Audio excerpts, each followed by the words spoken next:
So hello everyone, ఈ రోజు అయితే learning cyber security 90 days series లో డే 15 అన్నమాట.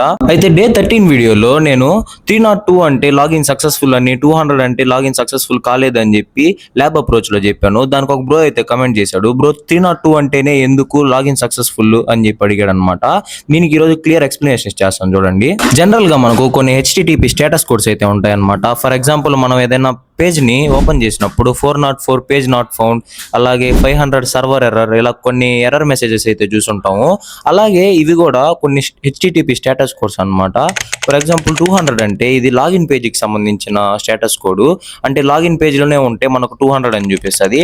అదే ఒకవేళ లాగిన్ సక్సెస్ అయ్యి అది రీడైరెక్ట్ అయిందంటే అప్పుడు మనకు 302 కనిపిస్తుంది అనమాట. 302 అంటే పేజ్ రీడైరెక్ట్ అయిందని, అంటే లాగిన్ పేజ్ నుంచి హోమ్ పేజ్కి లేదా డాష్ బోర్డ్కి రీడైరెక్ట్ అయిందని అర్థం. అలాగే మనకు చాలా HTTP స్టేటస్ కోడ్స్ ఉంటాయి. ఇవన్నీ ఒక డాక్యుమెంట్ చేసి పెట్టేశాను. మీకు ఒకవేళ ఈ స్టేటస్ కోడ్ కావాలంటే స్టేటస్ కోడ్స్ అని కమెంట్ చేయండి, మీకు DM చేసేస్తాను. ఈ రోజు అయితే పోర్ట్స్ ఫింగర్ లో ఒక ల్యాబ్ అయితే కంప్లీట్ చేశాను.